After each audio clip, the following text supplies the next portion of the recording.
Halo guys, welcome back to my channel. Nah, kali ini kita akan membahas request dari seorang, yaitu tentang ISA. Apa itu ISA? Jadi ISA itu kepanjangannya adalah Income Sharing Agreement, yaitu perjanjian antara siswa dengan institusi penyedia atau penyelenggara training atau pelatihan yang sedang dilaksanakan, di mana siswa itu tidak perlu membayar di awal, tapi membayarnya nanti setelah mendapat pekerjaan. Dan itu pun akan ada proporsionalitas dari gaji yang diperoleh seperti itu. Nah, yang menjadi pertanyaan adalah sebenarnya worth nggak sih ikut program ISA ini? Karena banyak yang merasa kalau biayanya itu terlalu mahal. Yuk kita ulik lebih lanjut.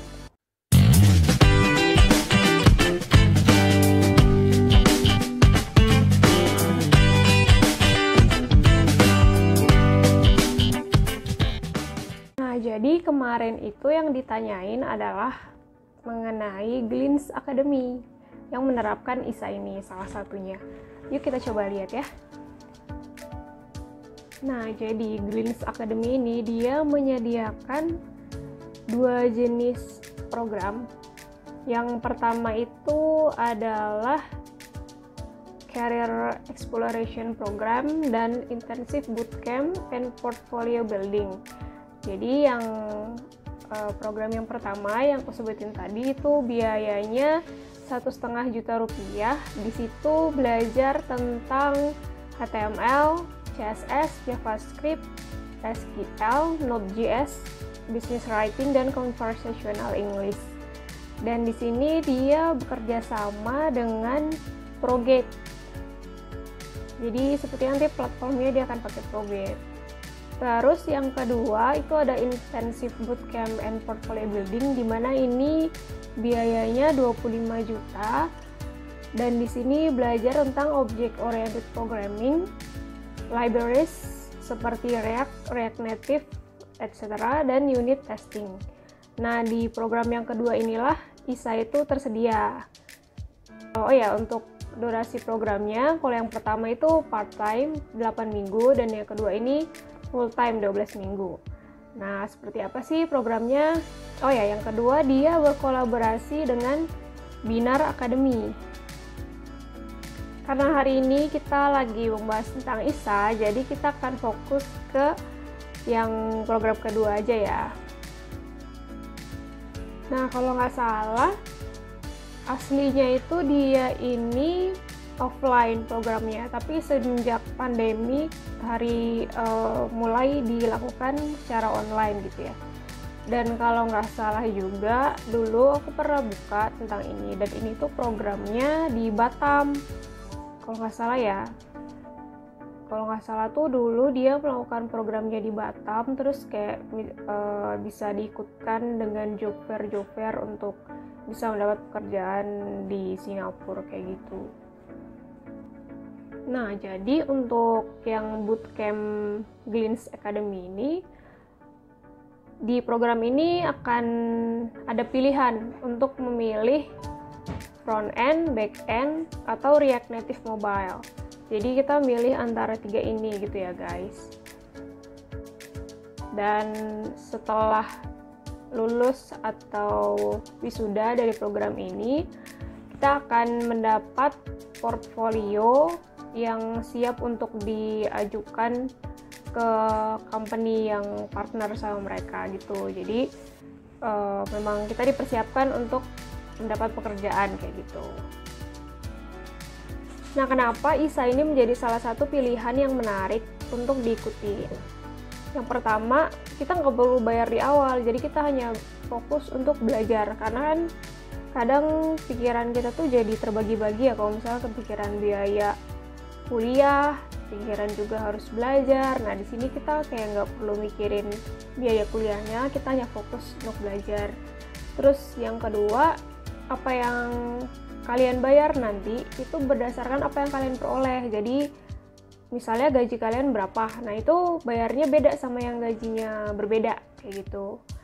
Nah, terus yang ketiga, kalian tidak perlu membayar lagi ketika sudah mencapai batas maksimumnya. Atau batas maksimum itu bisa berupa nilai atau periode waktunya. Jadi sebenarnya program ISA ini sangat menarik banget ya guys, karena sangat mendukung gitu kebutuhan orang yang mungkin tidak bisa membiayai kuliah atau pelatihan di awal, tapi nanti bisa bayar di akhir, dan itu pun setelah mendapat pekerjaan gitu dengan perhitungan gaji yang proporsional. Nah, untuk ISA di Glints Academy ini akan dianggap selesai program ISA-nya jika memenuhi salah satu dari 3 hal berikut. Yang pertama, telah melakukan 36 kali pembayaran. Yang kedua, pembayaran telah mencapai total 50 juta. Yang ketiga, kamu telah mencapai 48 bulan pembayaran bulanan yang ditangguhkan meskipun kamu tidak membayar apapun.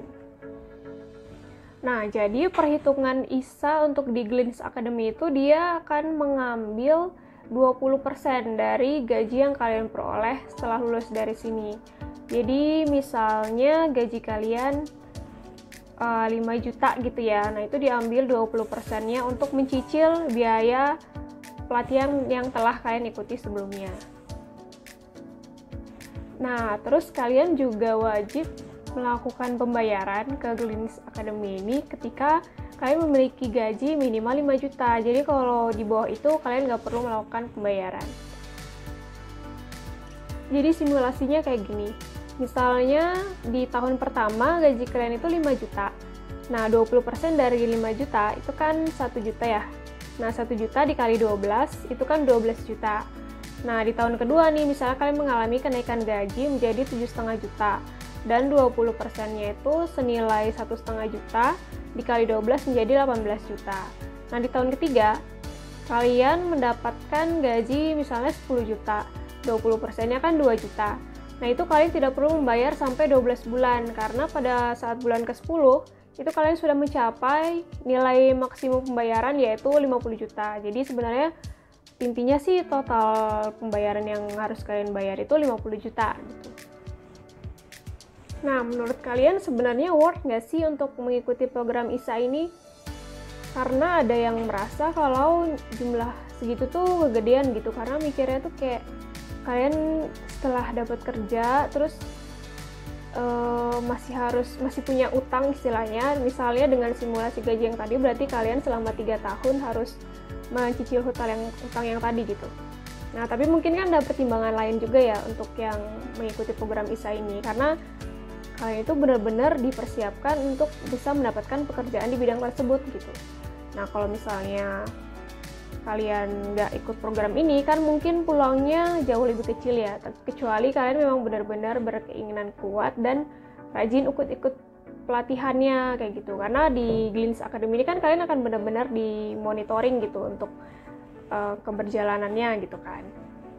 Nah, selain Glints Academy itu sebenarnya ada institusi lain yang juga menyelenggarakan program serupa. Dan di sini aku share untuk yang pernah aku pelajari dan pernah aku ketahui. Jadi sebenarnya banyak sih yang menyelenggarakan seperti ini, tapi yang udah aku tahu akan aku share di sini. Nah, selain Glints Academy itu ada yang namanya Hective 8. Kalau kalian pernah dengar, di sini juga membuat program yang serupa. Jadi tujuannya untuk menjadi seorang programmer dengan menerapkan juga program ISA gitu. Nah, kita mau bandingin ya, misalnya yang di Hective 8 sama di Glints Academy tadi. Nah, di Hective 8 ini dia pilihan kelasnya mungkin bisa dibilang lebih banyak ya. Dia juga menyediakan kelas part-time dan full-time. Dan di sini kita kembali fokus lagi untuk yang program ISA-nya, yaitu program full-time untuk full stack JavaScript di sini ya, di Hective 8. Nah, jadi Hective 8 ini punya 3 kampus, yaitu di Kelapa Gading, Pondok Indah, dan ada juga yang remote. Untuk durasi programnya sama seperti Glints Academy ya, jadi 12 minggu. Nah, kalau di Hective 8 ini kalian dipersiapkan untuk menjadi full stack JavaScript. Nah, jadi sebenarnya untuk yang Hective 8 ini juga dia dilakukannya secara offline, karena tadi dia punya 3 kampus, 2 sih sebenarnya, yang satunya remote. Tapi karena adanya pandemi ini, maka dia membuka atau melakukan pembelajaran secara online. Nanti kalau misalnya sudah kondusif kembali, maka pembelajaran akan dilakukan secara tatap muka seperti biasanya. Nah, untuk yang Hactive8 sendiri, itu kalian bisa baca artikel aku di blog, karena aku pernah membahas ISA di Hactive. Dan di situ cukup lengkap informasinya.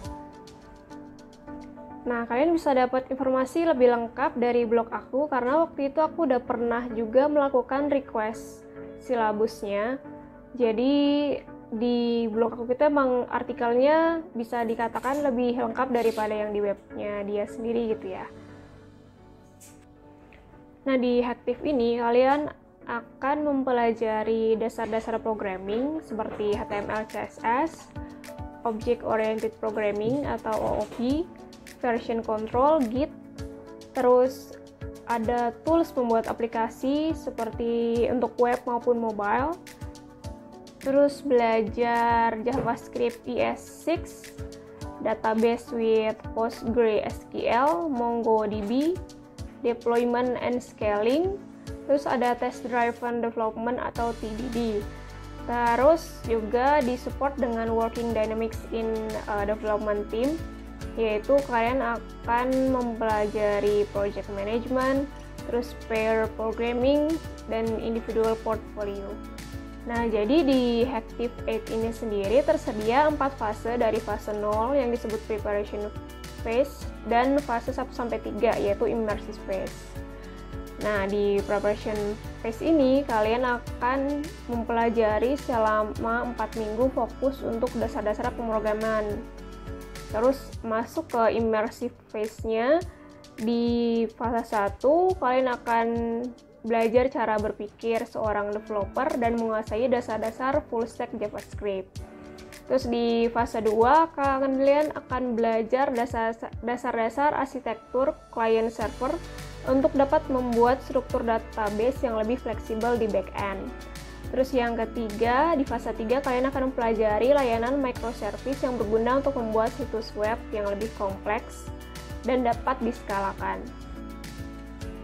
Kalian juga akan belajar dan menguasai React, kerangka kerja front-end yang paling umum digunakan, dan React Native untuk membuat aplikasi seluler.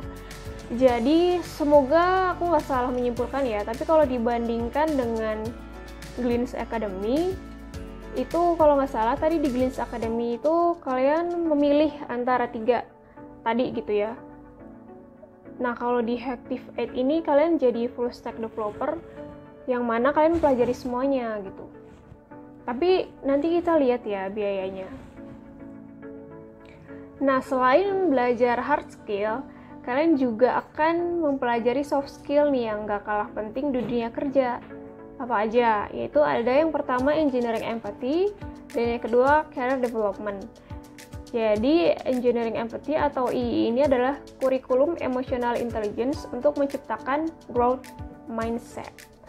Di mana growth mindset ini merupakan sikap positif di mana siswa akan berfokus untuk terus bertumbuh dan belajar sehingga hal apapun dapat tercapai dengan baik.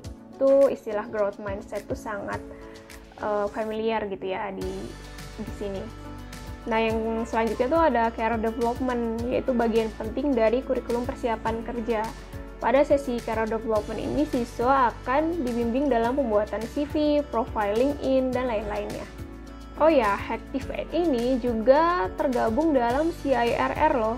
Jadi CIRR ini adalah standar, kepanjangannya Council on Integrity in Result Reporting, yaitu standar yang dikembangkan oleh sekelompok besar sekolah coding yang terpercaya bahwa transparansi dalam memberikan hasil belajar kepada calon siswa adalah hal yang sangat penting.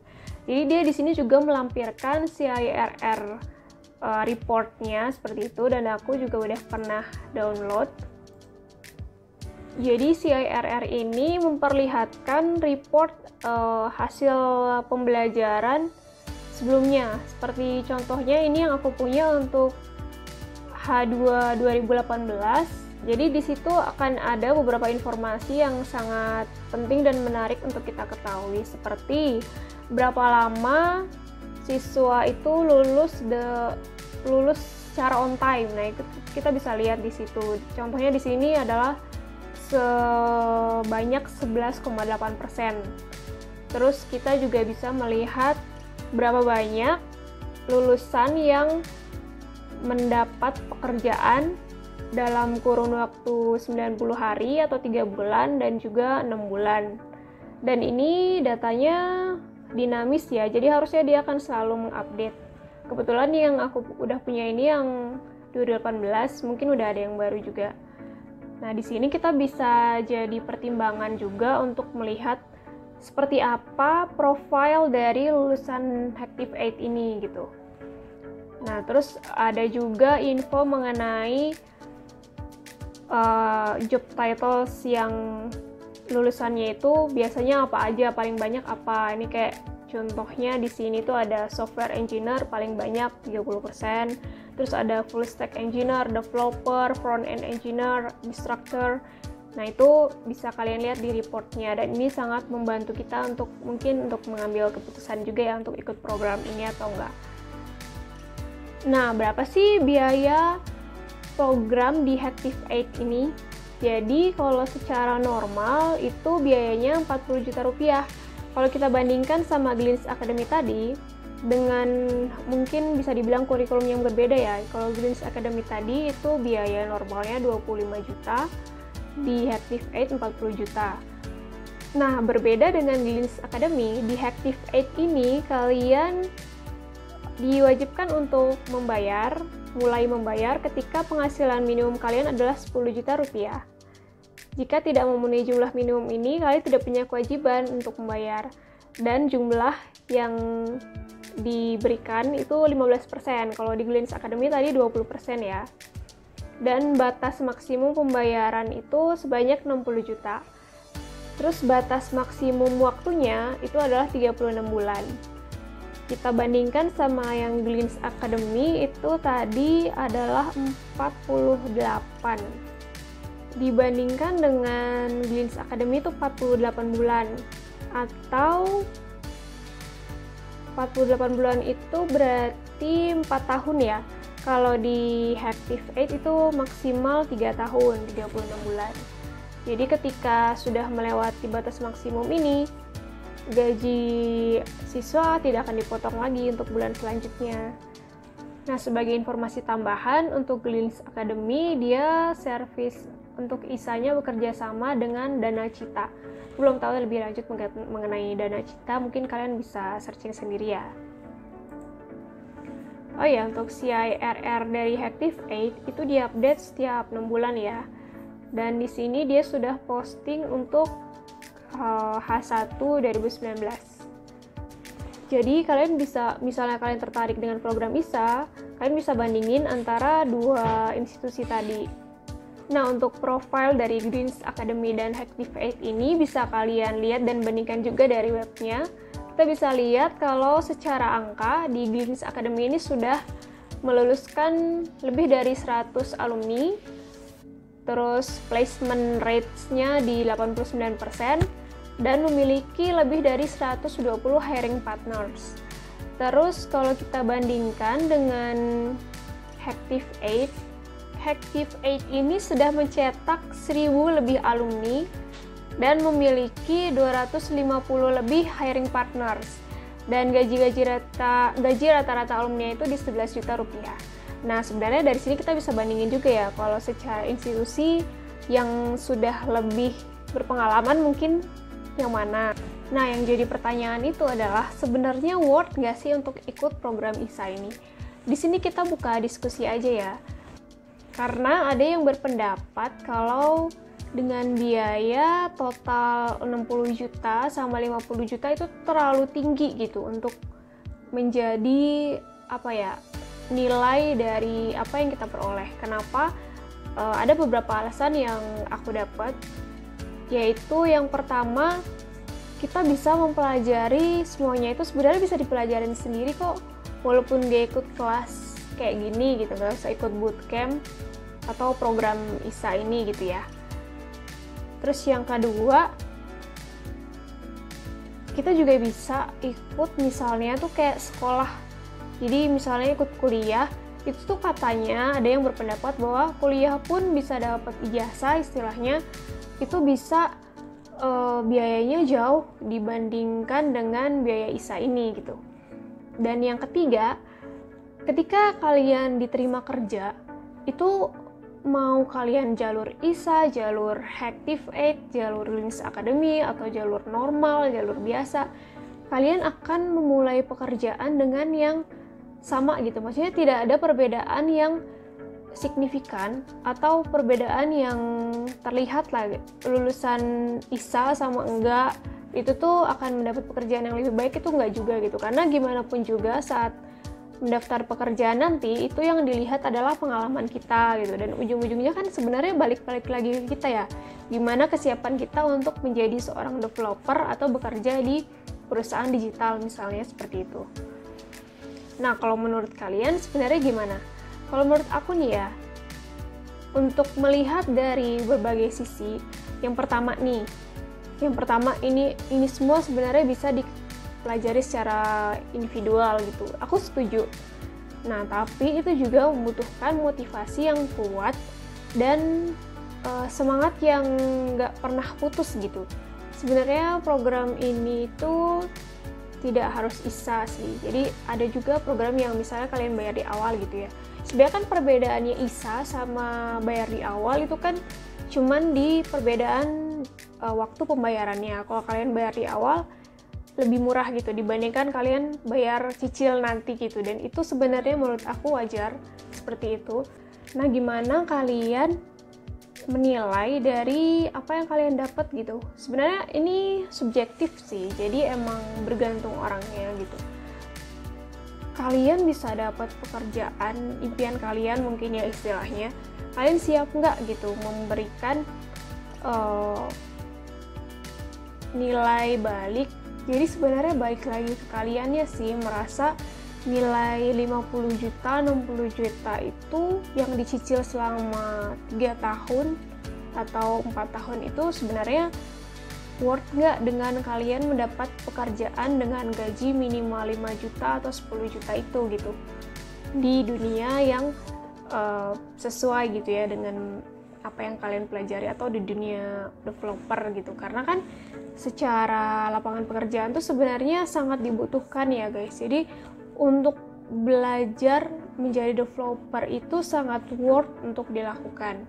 Tinggal gimana caranya, kalian mau belajar sendiri, otodidak, ikut program-program yang diselenggarakan, ikut beasiswa, atau invest di awal juga bisa, atau mungkin invest di awal ilmu, terus kalian bayar di akhir dengan mengikuti program ISA ini.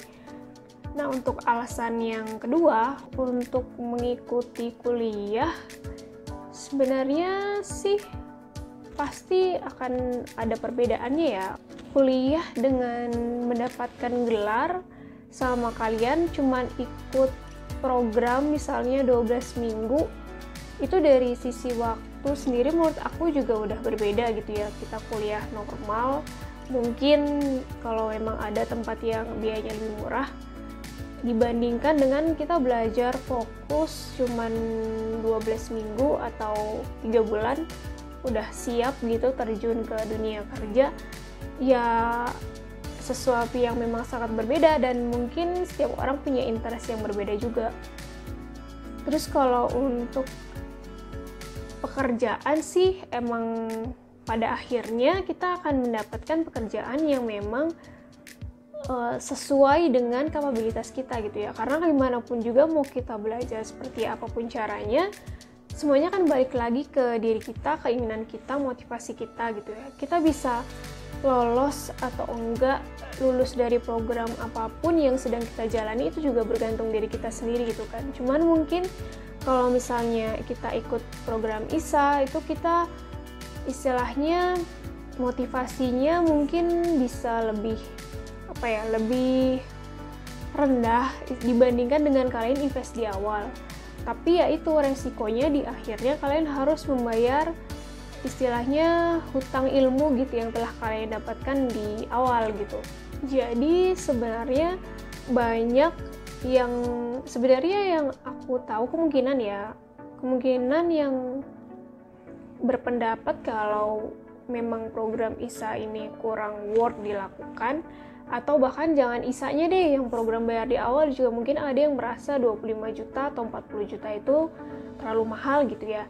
Itu sih ya subjektif menurut aku, karena aku sendiri yang sudah mengalami belajar otodidak itu bukan hal yang mudah juga gitu. Jadi kalau nggak ada motivasi yang kuat itu akan susah.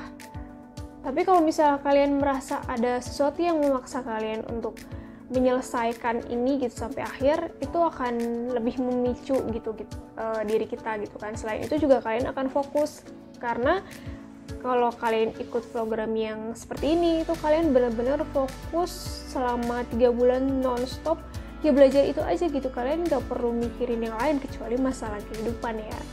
Nah, buat kalian yang mau investasi di awal, kalian bisa coba di Decoding. Jadi Decoding ini adalah satu-satunya Google Authorized Training Partner di Indonesia. Dan di Decoding ini tuh ada banyak banget pilihan learning path-nya, kayak misalnya Android Developer, Azure Cloud Developer, Front-End Web Developer, iOS Developer, dan juga AR atau VR Developer misalnya, dan masih banyak learning path lainnya. Kalau di Decoding ini kalian bisa berlangganan paket belajar, yaitu langganannya berdasarkan durasi ya. Jadi untuk 30 hari di sini misalnya kita lihat 30 hari 500.000, terus 60 hari 900.000, 90 hari atau 3 bulan di 1,2 juta, 180 hari di 2,25 juta, dan 1 tahun di 4,2 juta.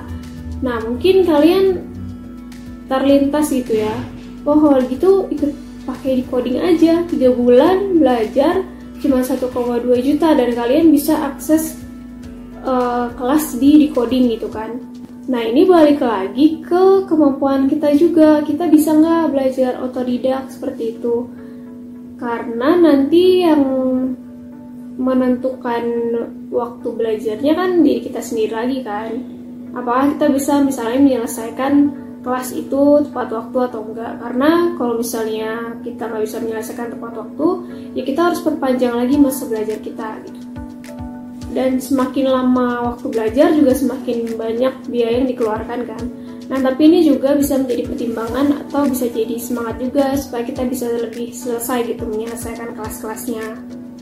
Nah, kalau di Proget sendiri itu kalian bisa belajar dasar-dasar pemrograman gitu sih, kayak HTML, CSS, JavaScript, SQL, React, Node.js, Python, command line, Git, dan juga SASS. Nah, jadi agak berbeda dengan Decoding ya. Terus secara materi di Proget ini memang lebih dasar gitu, lebih dasarnya. Tapi benar-benar cocok untuk pemula yang sama sekali tidak pernah mempelajari pemrograman sebelumnya sih, karena dari tampilannya aja itu sangat ngebantu kita untuk paham dari dasar-dasar banget sampai ya semuanya di sini materinya memang masih dasar banget sih, tapi ya ada tingkatan-tingkatannya lagi kayak gitu. Nah, di Proget ini dia punya 2 jenis kelas, biaya langganan yang gratis dan juga yang Proget Plus. Jadi dibagi paket gratis dan Proget Plus, di mana di paket gratis ini kalian bisa belajar dasar-dasar pemrograman secara gratis, dan di Proget Plus itu bisa upgrade skill ke pemrograman ke tingkat advance. Nah, untuk biayanya sendiri per bulannya itu untuk yang Proget Plus di $9,99 atau $10 ya jatuhnya, mungkin sekitar ya di under 200.000 lah ya itu sebulannya. Kalian bisa belajar dari situ. Jadi lebih mungkin kalau misalnya mau ke web development itu bisa ikut di kelas Proget. Nah, untuk perbedaan kelas gratis sama Proget Plusnya itu adalah di tingkatan-tingkatannya tadi. Kayak misalnya di HTML CSS itu di paket gratis itu cuman yang HTML CSS 1 yang bisa diakses. Tapi kalau di paket plus itu bisa paket 1, 2, 3, Flexbox, terus lanjutannya. Terus di JavaScript, SQL, dan lainnya juga di paket gratis tuh pokoknya cuma dipelajarin yang JavaScript satunya, jadi kayak modul pertamanya aja. Tapi kalau di paket plus itu bisa dapat akses ke semuanya gitu. Jadi di yang gratis itu bisa dapat 8 pelajaran dan yang di paket plus itu bisa 32 pelajaran. Nah, untuk Prograde sendiri ini kebetulan aku lagi dapat yang Prograde Plusnya karena kemarin ikut Digital Talent Scholarship dari Kominfo.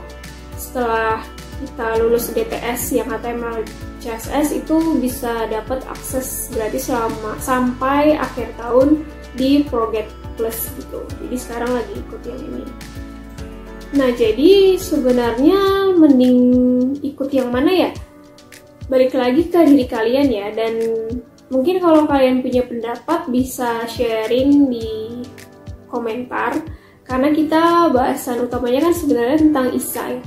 Dan menurut kalian ISA itu worth gak sih untuk dilakuin? Siapa tahu kalian punya pengalaman atau sudut pandang yang berbeda untuk membantu kita yang mungkin tertarik gitu dengan adanya program ISA ini.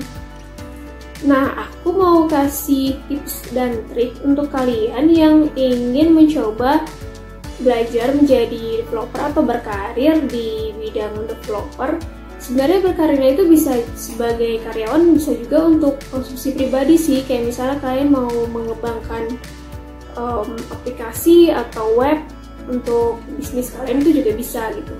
Nah, jadi aku punya tips dan trik yang mungkin bisa dicoba untuk kalian yang mau terjun di dunia programming atau developer.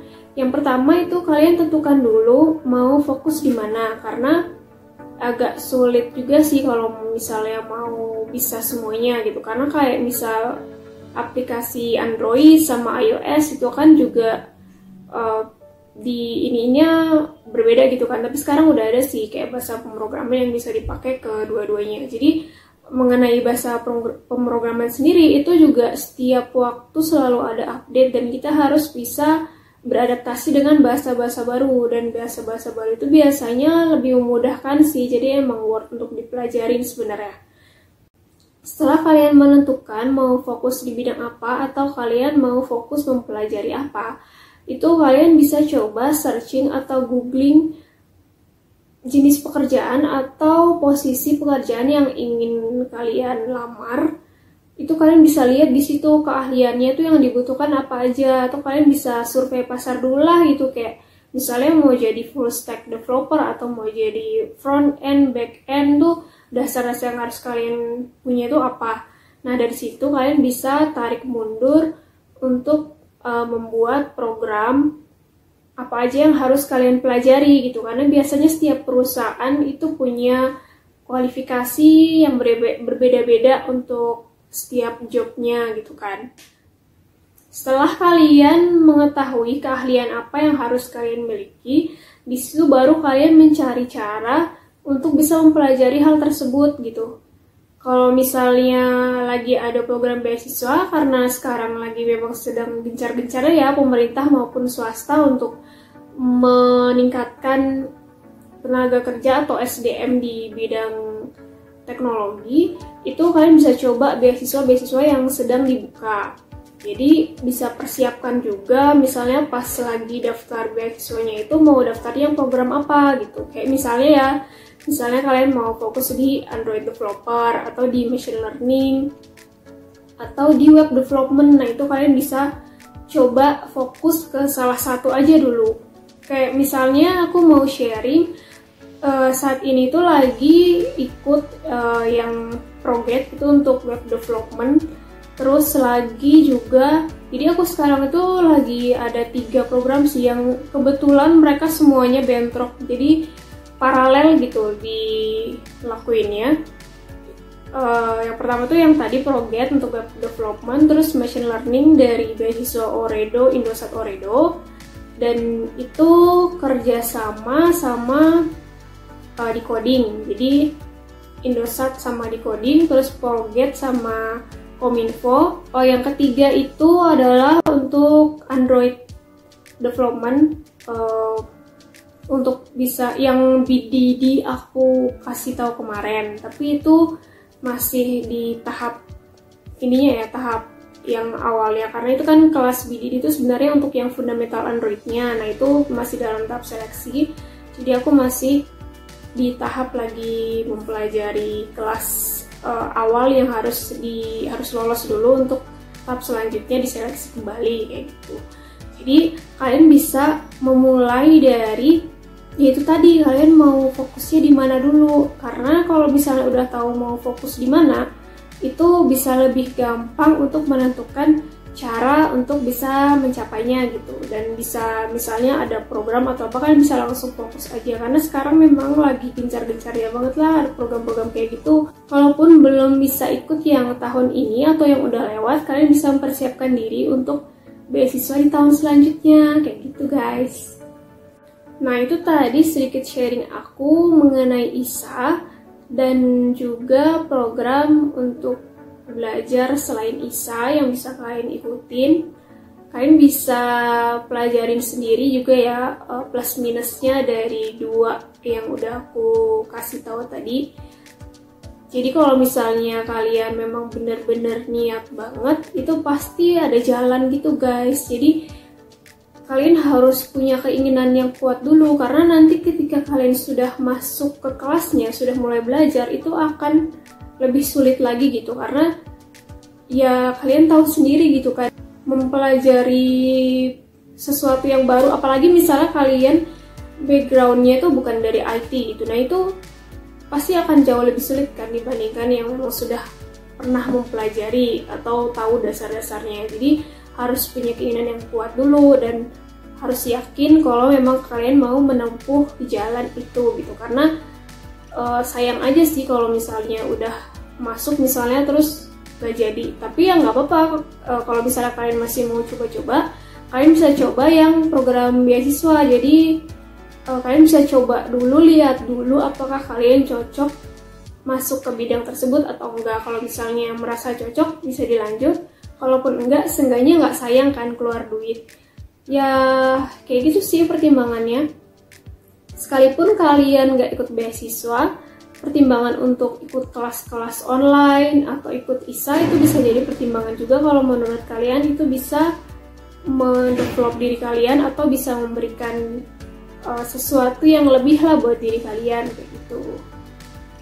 Nah itu tadi sedikit sharing aku mengenai ISA yang pernah aku baca sebelumnya. Kalau kalian ada info-info lain atau ada pertimbangan yang lain, kalian bisa komen dan sharing ke sini juga supaya kita bisa saling berbagi informasi. Semoga informasi ini bermanfaat dan semangat terus ya. Bye bye.